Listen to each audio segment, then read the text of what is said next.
everybody, and welcome to another edition of Chat and Games, your weekly gaming show.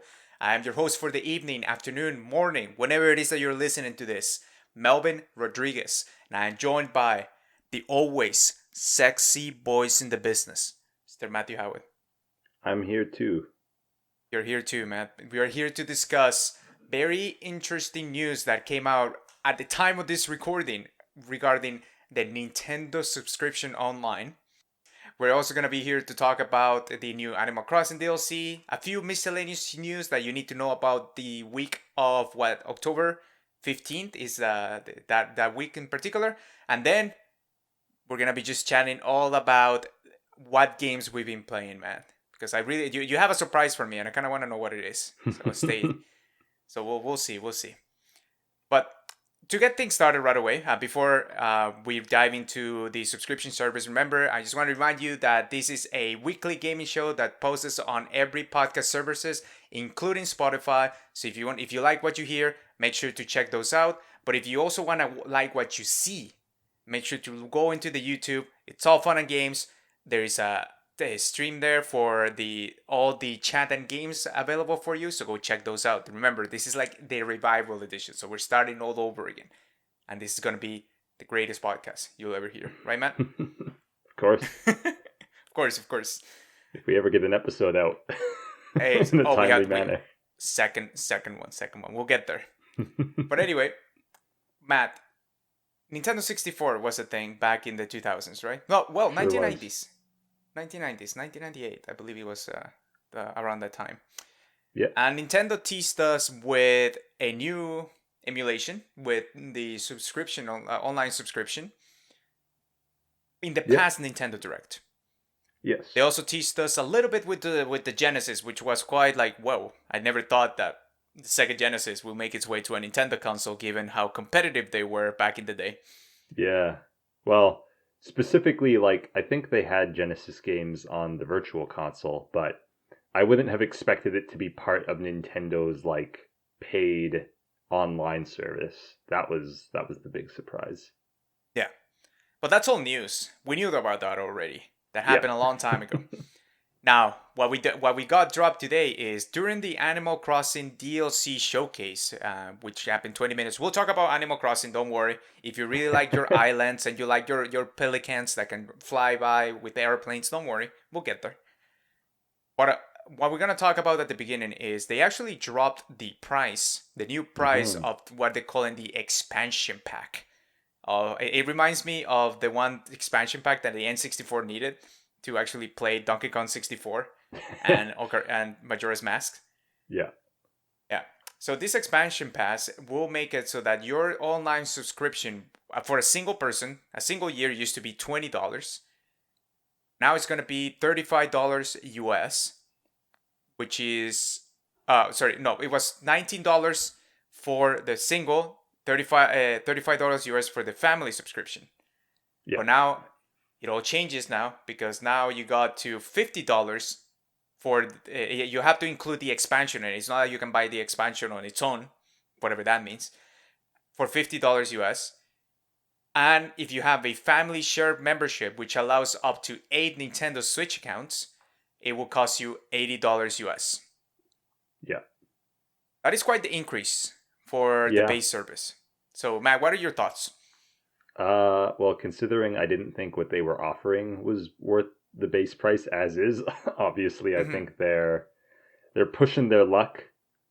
The main thing that saves it is, of course, you can buy that family pass, get a group of 8 people together, split the cost among yourselves, and then you're looking at what? even with the expansion, you're looking at $10 per year, which feels like about what this is worth.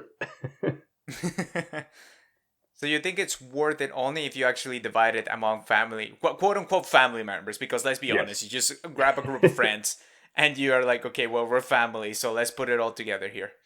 Yeah.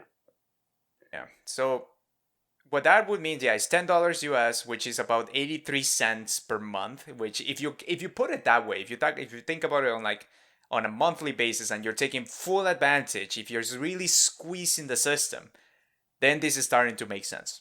Yeah. I guess But the if other you're a problem is you got guys like us who have played all these old games already, of course. of So course, I mean, it's nice but to revisit them every now and again, but yeah, but maybe I think the Nintendo 64 service. Oh, by the way, the expansion pack includes the Nintendo 64 emulation. It yep, includes the Genesis emulation too, all the games that yep. they showcased during the Nintendo Direct, which if you want to find a list of them, you can find that on the description of this episode. And it also includes the newly announced DLC, paid DLC pack from Animal Crossing. Yeah, and Okay? that's the part that's interesting to me because now I'm wondering, are there going to be other like DLC things that you get for free If you're with the part, expansion pass? that will make things a little bit more interesting. I Yeah. am trying to look up right now how much the DLC is on its own. Like if you were to buy the Happy Home Paradise DLC, Yeah, I I think it was 20 something. I forget if that was US or Canadian, but hmm, you are like saving a good amount, although it would be a one-time purchase if you were to buy it on its own. okay. Yeah, it's 25 USD and it's available Okay. November 5th. Yeah. I mean, now what the main questions that I think about when I saw the expansion pack is like, okay, what are you comparing it to? If you're comparing it to other subscription services that are not game related, like Netflix, Apple TV, you have your Amazon Prime. That it you pay for Netflix around $12 Canadian a month, somewhere around that ballpark, which means like if you compare it with the family plan and it's actually $1 Canadian if you do the full family plan. Obviously, you can see it's like okay, obviously it's cheaper, way cheaper than you actually get. But let's talk about the actual value. Do you think that with the Nintendo 64, the SNES and NES, and the Sega Genesis catalog that they have available right now, it is something to actually invest on? If you were a singular person, you were not squeezing the family plan there. Mm, I think only if there's like a good amount of games in this library that you haven't played. Mm-hmm. Then I could see it. Otherwise, I think I would struggle to justify it for that price. And just knowing that historically Nintendo has been pretty slow adding new games to the service, and we don't know if it's going to get anything else as far as game DLC. So, yeah, just Right. judging off what it offers now, I think that's a pretty steep ask, Okay. especially if you compare it to something like Game Pass, which, yes, is more expensive, but is also just much, much better value and is like updated much more frequently with actual like new games and stuff. Yeah. And they're like we talked about it before, but the Xbox Game Pass, it is expanding a little bit. It's like the early lives of Netflix in some ways because it has some of the it has the core Xbox catalog, but now it's getting things like Back for Blood that just released this week is on that Hmm. subscription. It's a brand new game with all those brand new whistles, and you are able to just get it with the same subscription that you had before. Yeah. Also, with in the console world, the other consoles like Xbox Live and PlayStation Online also offer other bells and whistles on top of like the games that they offer every month. Like PlayStation obviously gives you 3 free games as long as you have PlayStation Plus. Xbox has Game Pass now, and they also had their games with Gold, which provided you with games at the beginning and in the middle of the month. But they also have the ability to create parties, add friends, and be able to chat online, which I mean, you could do with that. I never actually tried it, but can you still do that with that app, that Nintendo app? Does anybody even Uh, use that anymore? I wouldn't know. Did anyone use it to begin with? True. Because at that point, if you're bringing out your phone, go to Discord. It will be a lot better experience. So it's a matter of whether that stability, that online stability is worth it. And some people may say that okay, but PSN PlayStation Network was down back in the early 2008 era, I believe. It was down for like 3 months and it was never really that stable. But come on, have you played like Smash Brothers? Have you played the Mario even Tennis? even Animal Crossing, the game they're selling it on, Hmm. it takes forever to like get people onto an island, and even then you run a risk of just randomly Disconnecting. crashing and having to do it all again. Yeah. So Nintendo Online already doesn't have a great track service when it comes to connectivity as an No. online service that you have to pay money. So obviously what you're looking for there is the added value on top of the service because I mean that's not necessarily something that you get. Yeah. Uh, so it's the added value of the Nintendo 64 games. And let me tell you, the Nintendo 64 catalog, which is the one that I look at the most, is Hmm. actually pretty solid. You have Yeah, Super and Mario it's got some good 64, stuff on the way as well. But right? how long is that going to take? Is the True. question. Like the Nintendo doesn't really have a good track record when it comes to updating this catalog necessarily. Yeah, Eh, it's very slow. It's like maybe a few games a month, and often they'll be like things you've never heard of, as opposed to a lot of the bigger games. mhm. Yeah, but even so, yeah, we're just talking about the like the NES and Yeah, SNES track record that they have. yeah, Um, and looking at again the catalog itself, if you haven't played these games before, Mario Kart 64, Super Mario 64, you even got Ocarina of Time in there. You got the original Mario Tennis, which is freaking awesome. That's the one I started on. I'm a big Mario Tennis person. So and I when you guess it is worth noting that these like games on this service mhm, also have you're able to play them online, which yes, which is is pretty nice. And pretty I good. gotta imagine like if they ever add those N64 Mario parties, who boy, no reason to Don't. get the new Mario Party. I was just gonna say there, but they're technically trying to give you this new Mario Party, which is a re-release of the old Yeah. boards. There will be no reason. No, I Oh, don't if think you they're give gonna do me that anytime soon.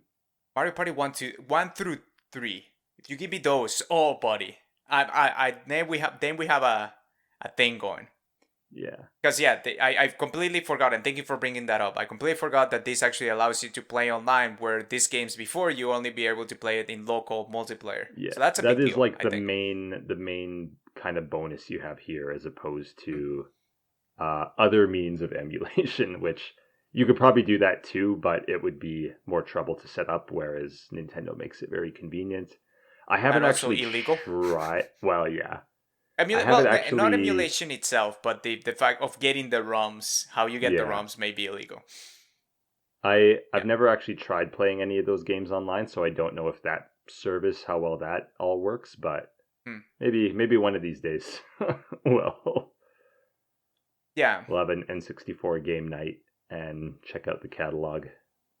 exactly. So for people that have played these games before, it's very nostalgic and it's really good, especially if they include the title that you are nostalgic for, like Majora's Mask for me. Yeah. That is one of my favorite game of all time, and they're gonna include this in this service. I will probably go back and play it, although I do have the 3DS version. But we'll see. There's some differences between the two.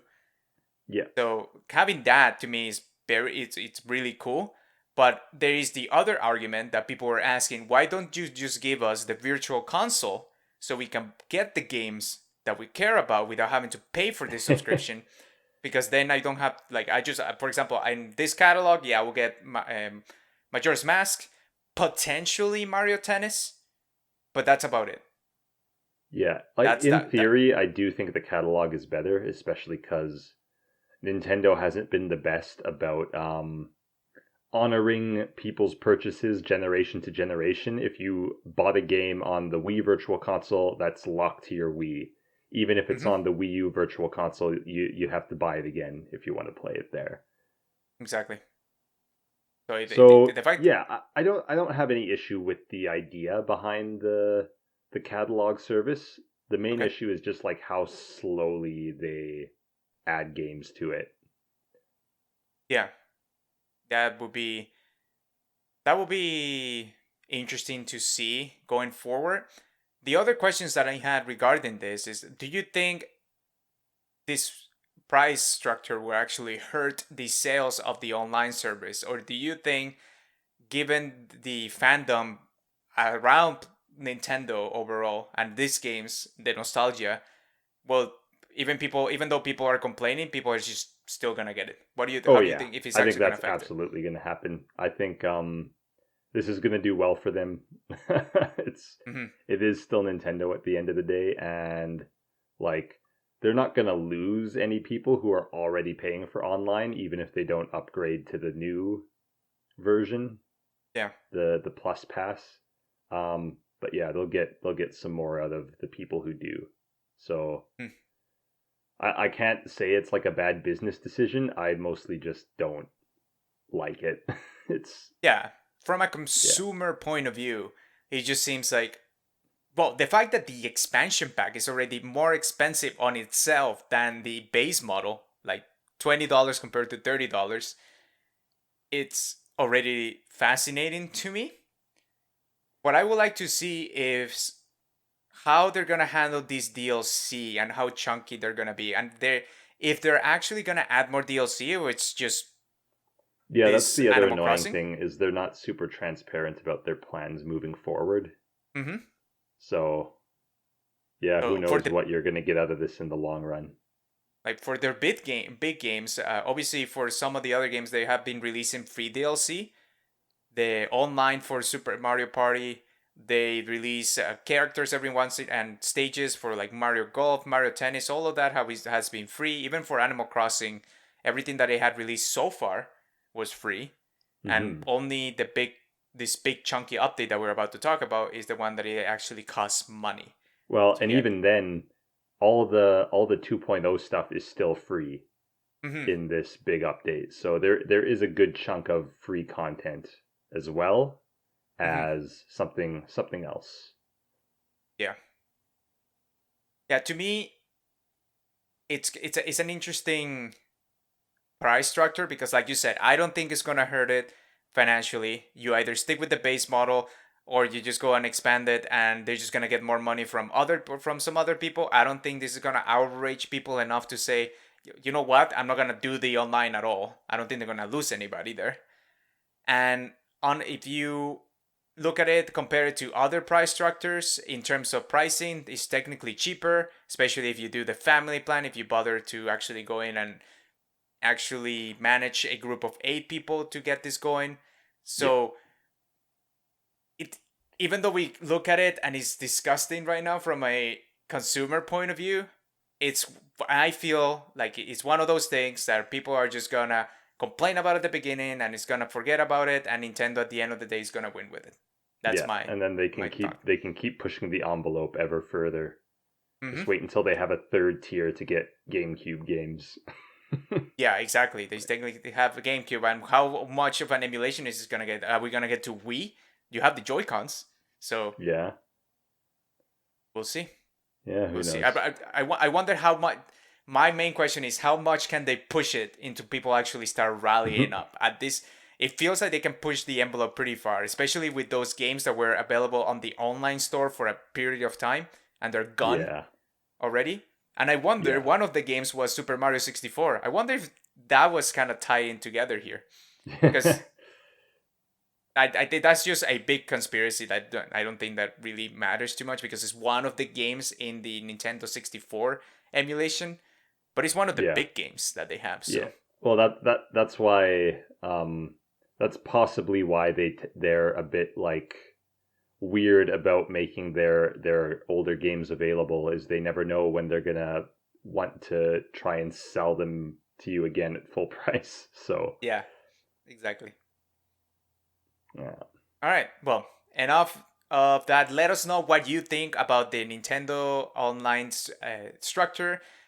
Whether you think it's actually gonna matter too much. What does it mean for you in particular? Because you might be one of the young people that actually didn't get to experience the N64 games, and this is something that is like, oh, nice, now I can actually play this catalog. But my question to you would be, do you rather play those games rather than get the new games that come out on any other platform? Let us know by writing into ItsAllFunNGamesTV@gmail.com or by just commenting on the video below if you're watching this on YouTube. But moving on to the next piece of content, I'm gonna leave it to you, Matt, because you are the Animal Crossing expert.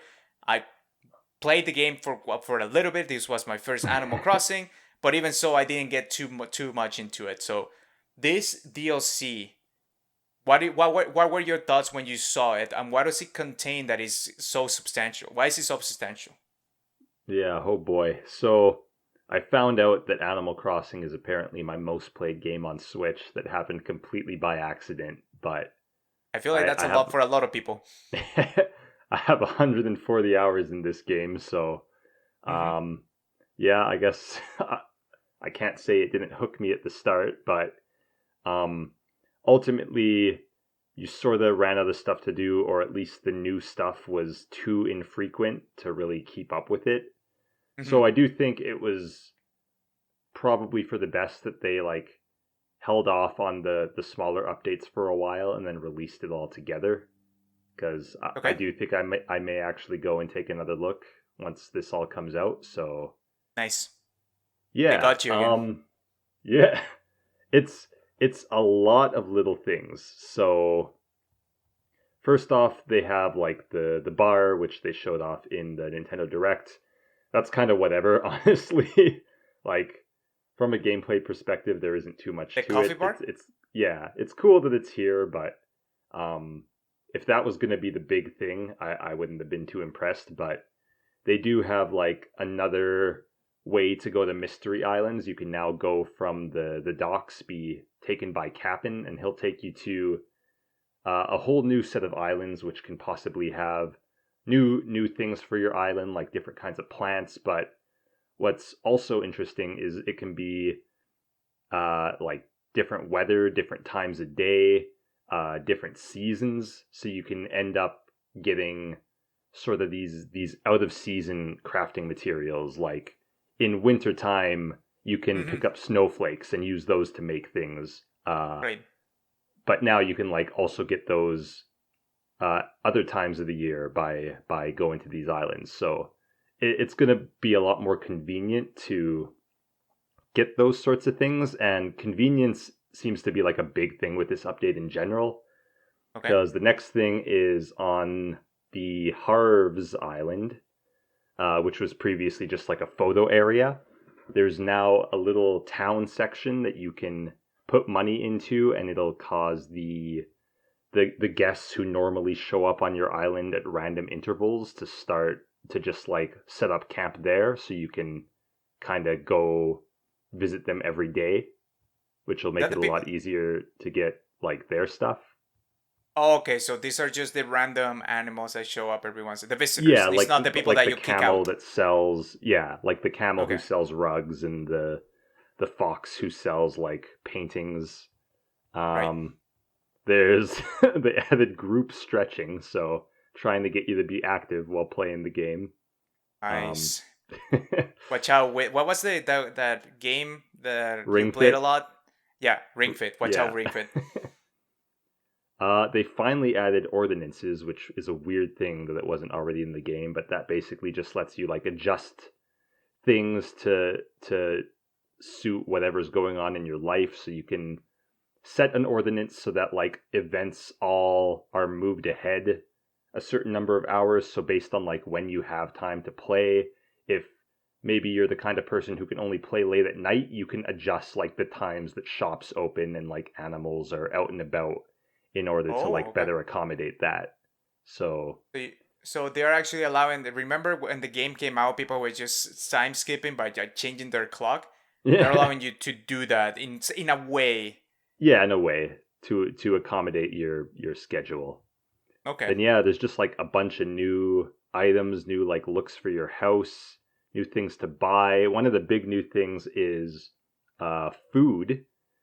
There's now like a full load of crops you can farm. They added pumpkins, I think, for Halloween, but now you've got like tomatoes, wheat, sugarcane, potatoes, and carrots as well. Nice. And there's a whole load of new crafting recipes for food, which is just like nice furniture, and you can eat it, but why would you? It looks so nice. Um, It never gets cold. yeah, it's a bunch of new ways to decorate your house. There's ceiling furniture. You can change different walls to have different wallpaper. You've got new types of fences. You can make an extra incline and bridges. Uh, Just a bunch of little things, but it seems yeah, like there's new quite a hairstyles, substantial. new emotes. There is The Pro you can Camera app, you can have apparently. yeah. There's like a new camera. There's a placeable storage and like bank thing, so you can put those down and access your storage or bank stuff anywhere.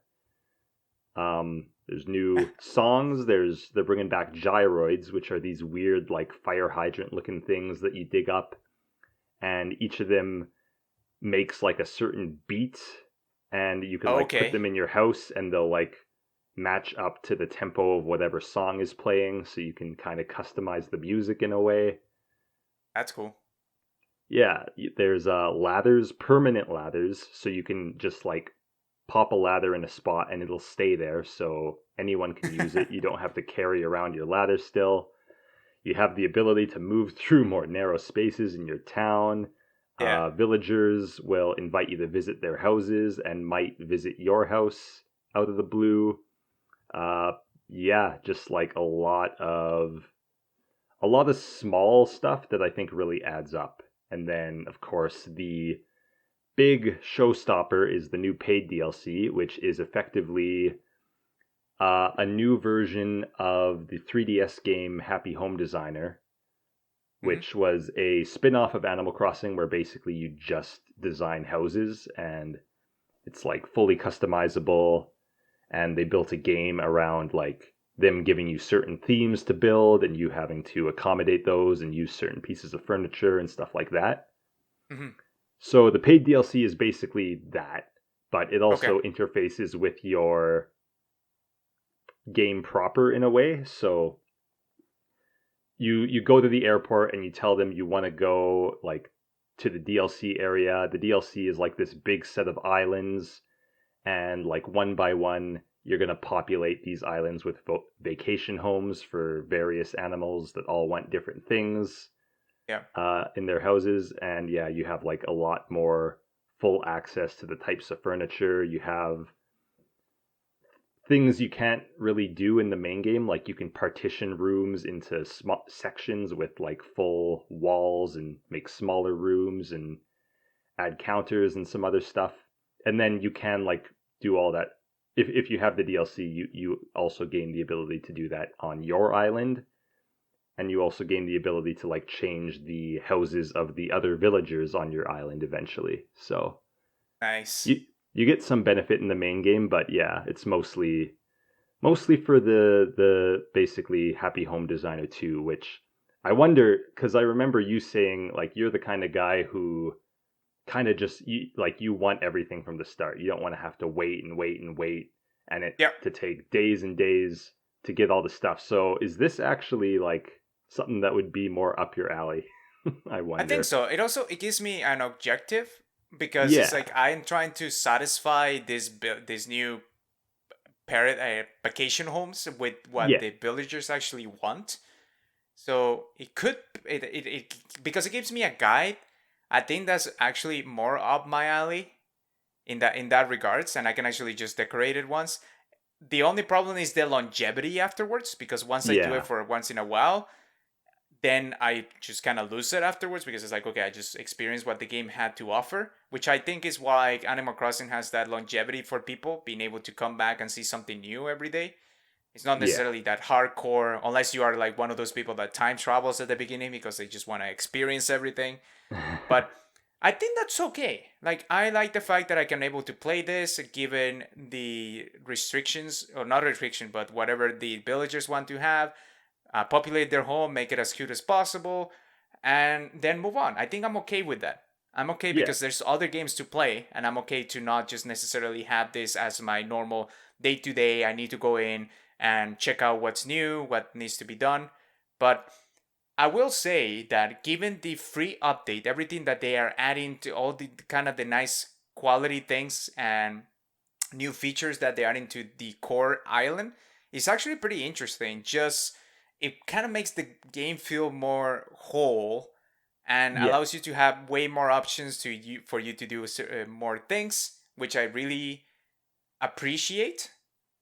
So whether or not I actually go back to the main game, I'm not sure. I think for my own preferences, I rather have the paid DLC. It just seems more, again, more of something that I want to do for myself. Like I'm seeing all the different things that you're able to do for these villagers, and all the customization options are already available for you without me having to Yeah. go to the shop every week or check out take care of my islands and garden my weeds. I do that at home. I don't need to do that in Animal Crossing. I know it's cuter in Animal Crossing, but I already do it at home. So let me just Yeah. have something that I cannot do in real life. And if you end up getting the online expansion anyway, then you get this thing for free. So why not? Yeah, there we go. Yeah, but we need to team up for that family plan though, because times are I tough. mean, Times are we tough. already are. Yeah. Well, You're on my plan. yes, yes, I am. Yeah. Okay, well, Yeah, what I do you? was I was pretty impressed with the final Mhm. update. I thought it would be substantial since they were giving it its own direct and they hadn't added anything in a while, but even then I wasn't expecting quite this much, so yeah. That was nice to Nice. see, and I think the paid DLC doesn't seem too unreasonable because this was like basically a full price 3DS game at one Before, point, yes, yeah. and it looks like you're getting a better version of it for actually less. Mhm. It's like an anti Pokemon Sword and Shield. Speaking of Pokemon, though, that's actually a good segue to talk about the next one of the miscellaneous news that we got in here. Unless Yeah. you have something else to say about Animal Crossing before we move on. No, I think I'm good. Continue with All your right. segue. All right, so Pokemon, I think you're gonna say that you called this, man, I did. but Pokemon Legends Arceus apparently is not going to be open world as many people speculated it to be. Yeah. According to a story from Kotaku, where they reached out to the Pokemon company and they actually released a statement, the new game is more. It's going to be more of a comparison to Monster Hunter. Yeah. Well, you have a hub area, which is the Jubilee Life Village, Yeah. and that's like where you kind of gather it's like surveying missions and such, and then you go to a particular area, and that area is self-contained. It's on its own, but it's technically open world-ish, open area. Let's just call it Yes. like that. So And it's like according to, go yeah. ahead. Yeah, it's like the areas are open, but they don't Mhm. interconnect basically. Right, exactly. So that's Yeah. why it's like not open world, open area. Think about it that Yeah. way. And yeah, in the statement, it says that in Pokemon Legends Arceus, Jubilife Village will serve as the base for surveying missions. After receiving an assignment or a request and preparing for the next excursion, players will set out from the village to study one of the various open areas in the Hisui region. Yeah. After they finish the survey work, players will need to return once more to prepare for their next task. We look forward to sharing more information about exploring the Hisui region soon. So yeah, very Monster Hunter skew, which Yeah. does that disappoint you, Matt? That is not open world? Well, I expected it based on the Mm-hmm. last trailer. Like just the way they were presenting it, it seemed that was like the way they talked about how the missions play out. It just had a very uh it didn't seem like it was going to be open world based on that. And them talking about like, oh, you'll start at a base camp, and it's like, well, wouldn't you start at wherever you go? Like, um, yeah. So it's not too surprising to me. So I can't say I'm really disappointed. Okay. Um, I guess the bigger question is, do we think they were intentionally trying to mislead people into thinking it With was the trailers? more open than it was. I think what they were trying to do is lying by omission. So not so technically they didn't lie. They never said it was going Yeah, to be open world. They only showed the open world areas or the panoramic shots of the terrains and the different yeah, Pokemon. and they showed their artwork, which just Mhm. happens to look a lot like Breath of the Wild, Like Breath of the and Wild. And they had that shot, like that Breath of the Wild shot where you see yeah, Link standing on on the top. cliff, yeah, Yeah, and you see the whole terrain, and you kind of see that with the Pokemon trainer. You see a mountain in the back, which yeah, looks like Mount exactly, Fuji, and you're like, oh, okay. But it's like I saw a meme and it's that picture and it's like you can't get there from here. No, you can't. You have to go to the open area. So Yeah, yeah, I and don't like know. I don't know if it if it was was another miss. company, maybe I'd give them the benefit of the doubt, but Okay. we already know that like with the sword and shield thing, they were specifically like very exclusionary and evasive about the fact that Pokemon were being cut to the Mm-hmm. point where like Japanese players didn't realize until very close to the game's release once people here started making like a big deal out of it. Yeah.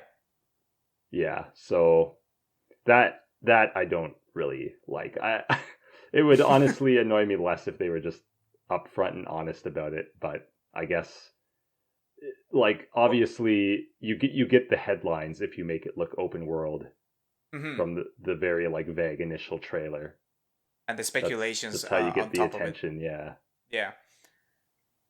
But yeah, I mean, if you now I'm presenting the trailer by the way here on the YouTube channel, Yeah. on the YouTube video, and it yeah, when you look at some of the things that they showed off even you diving off a cliff and then getting grabbed by one of the flying Pokemon as a glider, being able to swim on the water with the water Pokemon, and being able to ride on like the goat Pokemon, it's or the deer Pokemon, Yeah. and it's like okay, well, this looks like the trailer does hint at it being very open and is this connective environment that is very reminiscent of Breath of the Wild, Yeah. which is yeah, I get it, and especially because now you can battle the Pokemon in the wild. You just encounter them and you are able to just even evade them and throw out your Pokemon so you can initiate the Pokemon battle in the place where you are actually standing.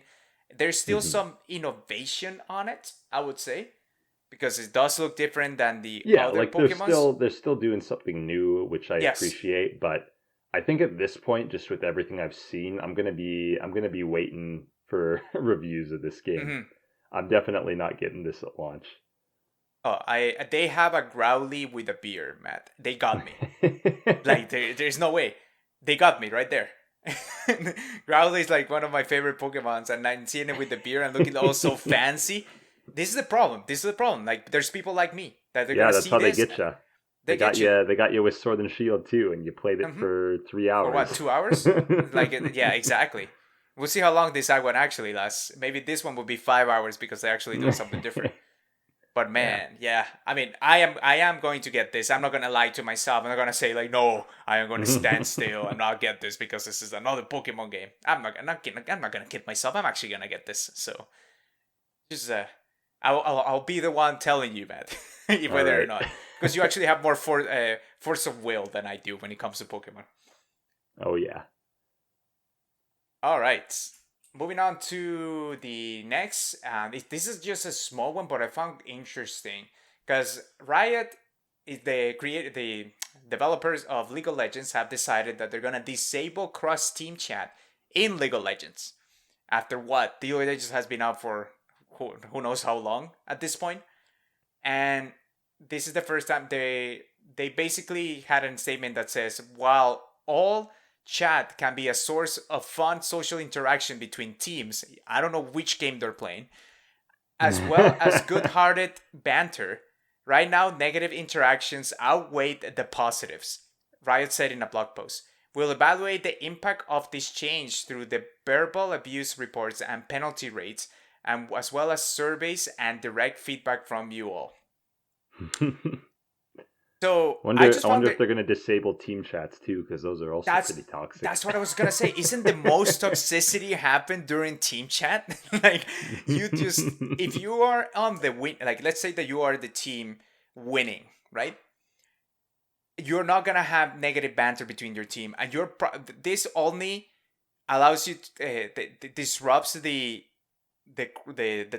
you basically insulting the other team as you're crushing them and Yeah, probably honestly, potentially adding to the negativity of it. But in in my brief time playing League of Legends, I only ever experienced like big negativity in the team chat. mm. Never. I don't even remember people like using the cross team chat. Really, Yeah, it's interesting. it was a while ago, so maybe things have changed. I don't know. Yeah, obviously.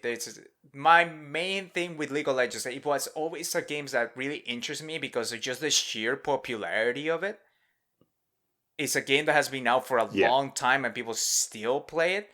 Hmm. But it's just every single time that I see any comment or I see anything about the game, the first thing that people say, League of Legends is toxic. Yeah. Not only does it have a big learning slope for you to actually understand what the heck, or learning curve, I think that's a better word for it, Yeah. of how you need to actually, what you need to know to actually play this game. On top of that, you need to deal with all the toxicity. Nah, sign me out. I'm not gonna try to do that. That's why I play my baby MOBA, which is the Pokemon Unite, when you cannot even speak. That is, you are mad at me, doesn't matter. I'm mad at you, you are not even gonna find out. Don't worry about it. Well, maybe if So, they're mad at you, they start feeding and throwing the game. yeah, which you can report them, and actually, and there has been good things about that in the Pokemon MOBA. Okay. There's other things in the Pokemon MOBA that are like, potentially that sap dust at the end that people are always like, Yeah. okay, is the Hail Mary, but is it really a Hail Mary if you can lose when you were literally crushing the entire match? It's not really a Hail Mary at that point, but That's anyway, kind of we're what not the here whole to talk. game builds towards. Yeah, exactly. Anyway, yeah. We're not here to talk about Pokemon Unite. We're here to talk about what games we've been playing this week, Matt. So Oh, I want to hear. we're not doing the last one. Did I miss one? It's Oh yeah, it's a sorry. sad one, but I the mean, Metroid Dread. yes, thank you. No, it is worth noting, especially because that kind of segues into what I've been playing anyway. I So, guess, yeah. Metroid Dread, the staff that was, so there was a big news about Metroid Dread regarding the The accreditation in credits. the Yeah, credits for people that actually got to play the game. worked So on the game. Mercury, so work on the game, not play the game. Sorry. So essentially, apparently they left Mercury's team, the developers, left out a ton of people that work in the game because they needed to have a certain amount of time to actually work on the game to actually feature on the credits. Yeah, and it was like 12 months, which is a pretty hefty amount. So if you For worked it's a 11 year. months, it doesn't matter. Yeah. You're not worth crediting, apparently. Yeah. This issue was actually spotted by a 3D artist called Roberto Mejias, who raised the issue on LinkedIn.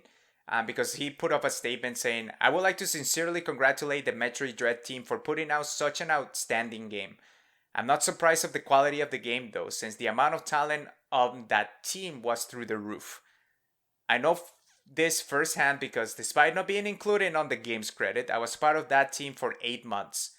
Yeah. While playing the game, I recognized quite a few assets and environments I worked on, so my work is there. Then, I would like to ask Mercury's team, why do I not appear on the game's credit? Is it some kind of mistake? No, sir. There was some guidelines, I suppose. And being a developer myself, this Yeah. is quite the interesting debacle because it's like, how long do you actually have to work on a game, or how significant does your work have to be for you to be featured on the credits? You Especially want when my you even have to be, well, for Mercury's team, a lot. It Yeah, looks like it. apparently. Yeah, yeah. And especially when you have do you remember you have those sections about thanks and special thanks? If you're not even included in those when you work in the game and your work is kind of featured on the game, as a developer, it just makes you feel like all that time and effort that I put in is not being recognized by the Acknowledged, company that yeah. I work for. And although I know personally for myself that I did that work and I should be feel proud of what it was shown, that I don't ever get featured, that just it hurts me. It hurts me internally. Yeah. I'm of the opinion if you've worked on the game at all, you should be in the credits. Like what is the benefit to the company of leaving people out of the credits? I don't understand. It feels so petty. Like the only reason I can possibly come up with is they do it to try and discourage you from leaving the company, which In is a a garbage way, reason. hmm, yeah, retention could be one of the things. Yeah, it's like if you I don't haven't know worked what for else you this get long, out of it. It's so like why not put them in the credits? They contributed to the game. Like what? And like what do you gain from not putting them in there? What do you I gain really from not having like a few more names in your credits? I don't. It's yeah. nonsense. No. And I do feel like some companies do it for retention's sake. It is true Yeah. because like I want to keep you, but if that's the reason, is that's how you're retaining your employees? It's like, oh, there's something not good about that retention aspect. Like No. why people should want to stay because of the Why do you work have to be environment. holding them hostage? Yeah. Yeah, exactly. What kind of work or what kind of example are you setting at that point? And the other reason that I think about is like, well, how long are the credits gonna be? Like it being in games, people come and go during the development of the cycle of that game. A game could be in development for 5, 6, 7 years. So the amount of people that leave and come back, the credits would be substantial. But let's be Yeah, just honest make it here. a How longer many people? credits. Yeah, how many people actually stay for the credits? Yeah. No, but and especially in games. In games, you can skip the credits. Yeah. I I feel like people that actually go and read the credits are the people that work on it because they want to make sure that their names on there and they can feel proud to show, look, I did work on this game. Let me show. Like if I have kids in Yeah, the and that's like future, a and reference for them as well if that's they want exactly. to progress in the industry. So it's Mm-hmm. really bad to not credit them for work that they did do. And Mm-hmm. I know it's also just annoying because this has been such a persistent issue with the industry at large, and it goes like all the way back. I know way back in the day Sega was infamous for Mm. like in the early Sonic games and stuff, they would just never credit their developers because they didn't want other companies to steal them. Yeah. And that's awful. And like it Yeah. sucks that all these years later this is still a problem that we keep seeing time and time again. Yeah. The only devil's advocate kind of uh, argument that I could kind of go against it, and this is not something that I agree with Yeah. personally, but this is just to play devil's advocates in this conversation. Is like, how do you would it be fair to you if you work on this game from conception during the like from the first day and it took you 7 years of your life to ship it, let's say, and Yeah. there was one person that came in, worked for him for 5 months, and at the end of the day, both of you appear in the credits potentially in the same category. Both of them work if you both of you worked in the same area. Yeah, that's fine. That to me that's fine. Like to me it's like Yeah. whatever. I mean, don't be like if you have to get all your Because by gratification that from the same game. token, you can have like someone who worked on the game 7 years, someone who worked on the game 1 year, and they're both in the credits even with these rules. So like, Exactly. it's completely arbitrary when Hmm. you decide like this is the amount of work required for you to show up in the credits, and it's like, well, what if one person is like a day off from that? Yeah. If they had worked one more day, would their contribution have been that much more worthwhile? Like, it's ridiculous. And they were still your teammates. Like, Yeah. like let's be honest, you work on it together. At the end of the day, you're both winning. Why does it matter Yeah. to you that oh yeah, I worked on the game for longer, so I should be in the credits longer? It's like, Yeah. It's this why? What annoying like? mindset of like other people, good things happening to other people is somehow bad for me. And it's Exactly. like, no, you need to stop thinking like that. That's Hmm. awful. Yeah. But that would be the only devil's advocate argument, and to me, that's still No, I just don't think get that over holds up at yourself. all. Yeah. Yeah. It is sad because at the end of the day, this game is freaking fantastic. You obviously we'll talk about it a bit more when we do our postmortem, so go check out that on the It's All Fun and Games podcast family. They will be talking about especially Metroid Dread since both of us, Matt and I, beat it, so we need to chat a little bit more Hmm. about it. But so far, like just kind of jumping into what I've been playing, that's basically my main game that I've been playing. I've been trying to 100% it. I Yeah. finished it.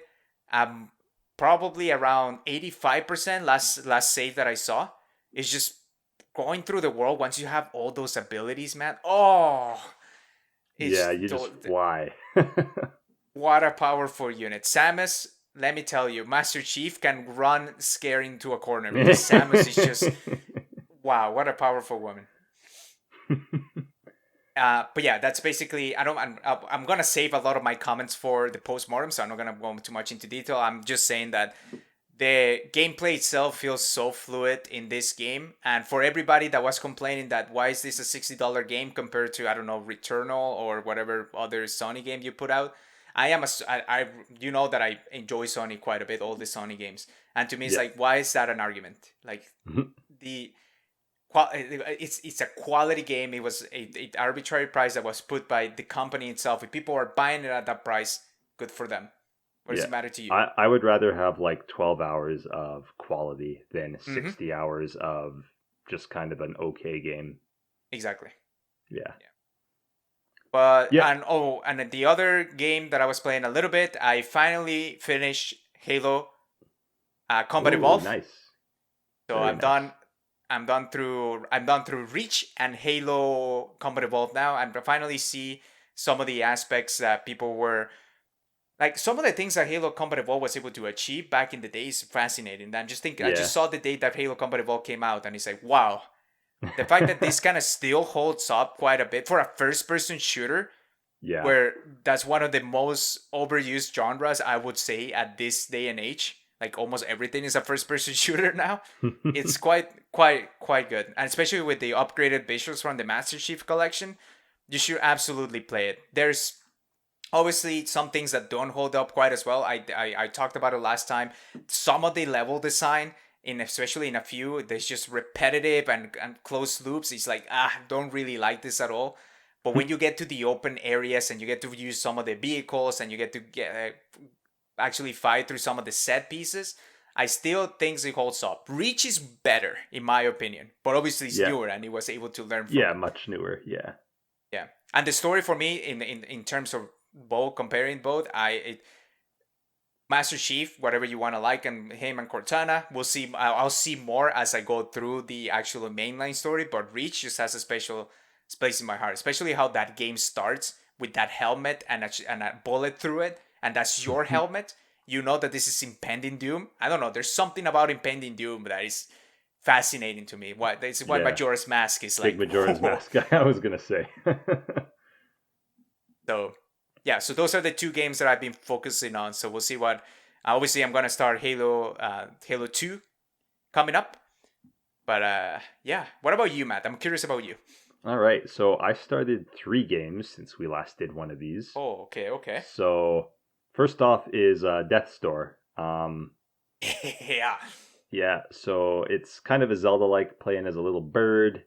Originally I wasn't sure how Zelda-y it was gonna be because it seemed like it Mhm, was all combat and like not really any puzzles, but I did get mhm. to the first kind of real dungeon and the puzzles have started picking up now. So yeah, first impressions are I'm enjoying it, except for the stupid knight that you fight in the Ernwich area Oh yeah, because yeah, he yeah, yeah. just like everything up to that point has like good tells and like good ways to figure out like when they're going to attack and where they're going to attack and how, and then this Mhm. stupid knight is just like they do whatever they want. They might attack one time and then take a break. They might attack 3 times in a row.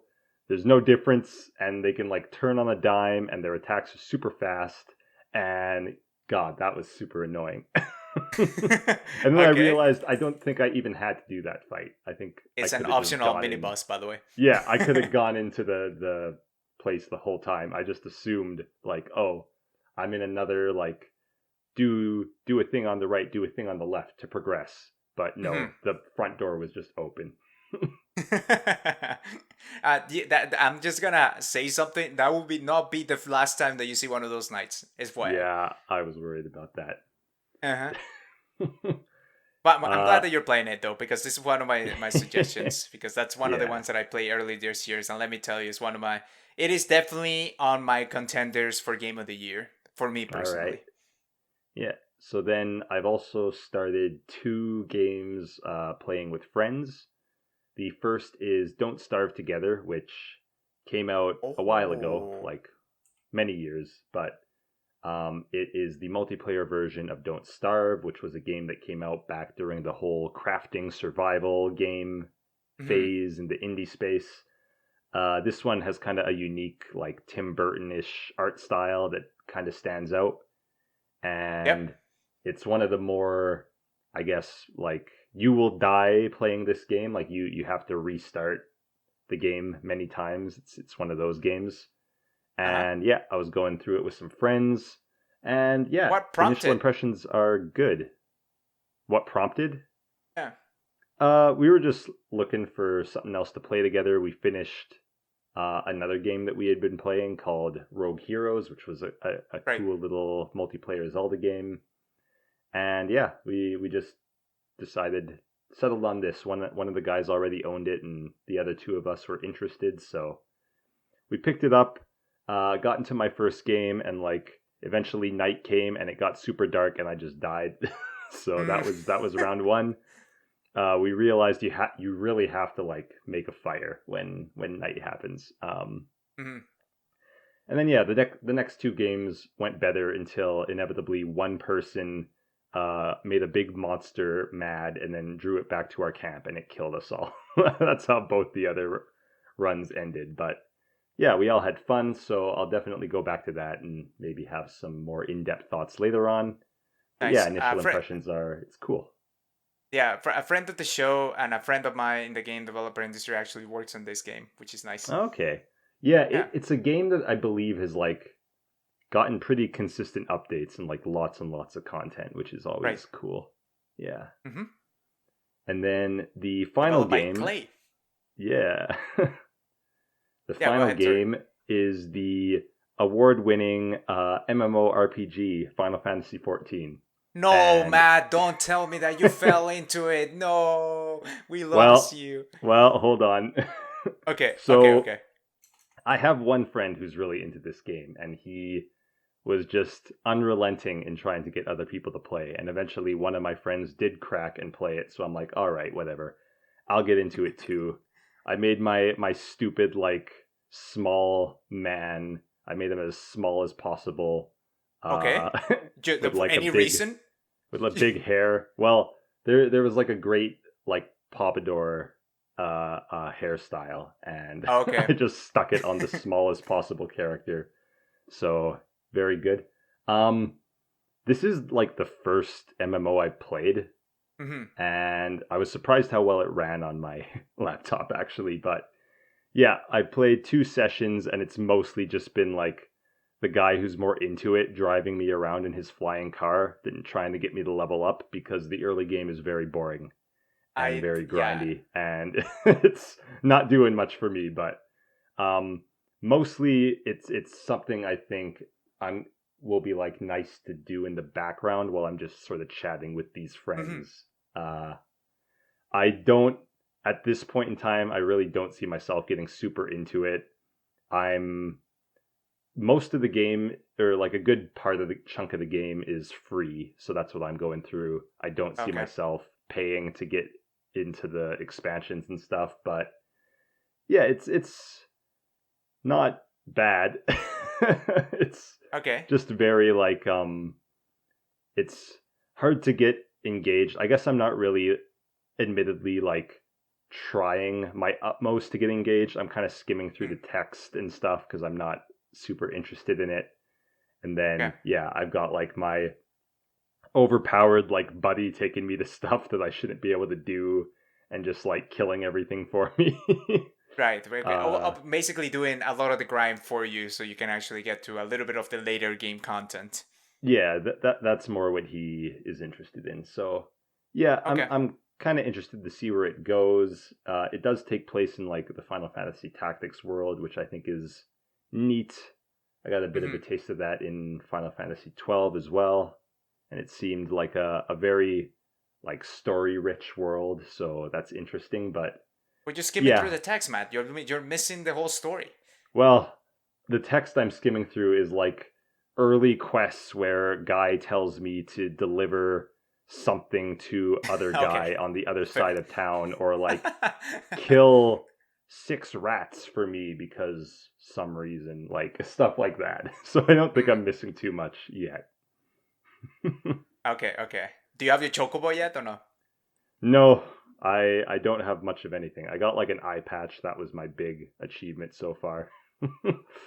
Okay. uh, I really I really want to see, like, okay, we're gonna save this podcast. Remember, everybody, chat and games Revival episode number 2. We're gonna see if Matt has the same view in later episodes, because I hear that this is one of the games, these MMO games, that if you actually get into it, it will suck your life away. Because this is one of the, like, actually competing with WoW and to that Oh scale. yeah, it's like stealing a lot of the WoW player base. Yeah. From what I hear, it's now like the highest grossing MMO in the world, Mm-hmm. which is crazy. It's super crazy because this game came out a long time ago, and when it first came out, it wasn't very well received by anybody. Yeah, and then they completely redid it, which I think Mm-hmm. it was like one of the earliest examples I can think of a game getting like a complete fresh coat of paint and like kind of a No Man's Sky treatment, Yeah. and yeah, completely turning itself around. Yeah, which is, I mean, I like those kind of stories where, I mean, not if you go in and advertise your game as this massive thing and then you don't deliver, but the fact that it's like, okay, if you go through the game and you actually go and really fight it out to make it something special, I think it's awesome. Especially if people, the No Man's Sky story, it was unfortunate at the beginning with the advertising and what everybody expected it to be and what it Yeah. actually turned out to be. But even now, what people are saying that actually go back to play the No Man's Sky, where after every update that they have done, they say that it's actually a good game now. So now, Yeah. Final Fantasy 14. I never expected Matt to play this MMO. Honestly, Yeah, I thought you'd be surprised. 100%. I thought you were gonna say if you were gonna try an MMO, I don't know why, but I thought you would try New World, New the new World. one that came out from Amazon. That's the one where you play as a like rat like thing, or just some kind of like animal type creature, right? You may be thinking of the wrong one. I'll show you what I might the New be. World trailer Okay, looks never like. mind. But it's interesting. Too Okay, many. we'll see if this game actually sucks you in with as it did. Especially this year, I've been seeing a lot more people in the social medias getting into this game that they were like, oh, I mean, I tried it once or I never really tried, and people, my friends started playing it, so might as well just give it a shot. And that's all their Twitter feed is talking about Final Fantasy 14 now. So we shall see. We shall see in the future. All right, well, I think that concludes this episode of Chat and Games, your weekly gaming show. Remember, you can catch us on any podcast service, including Spotify, or if you want to catch up or watch the Matt's Beautiful Smile, My Beautiful Smile, look it up on the YouTube version, which also contains a clips of all the trailers that of all everything that we've been talking throughout this episode. But this is not the only type of podcast that we release. Remember, we have our off script, which is a new gamified way of telling the story of a franchise or a particular game. We were going over the Metroid franchise at the moment, so go check those out on the off script podcast service or up on YouTube as well. And we're gonna chat. This week was all about Metroid Dread. It came out literally 1 week ago, and we have a lot to say about it. So check out the postmortem where we're gonna dive through the progression aspect of Metroid, diving into that particular aspect of the game. So go check that out.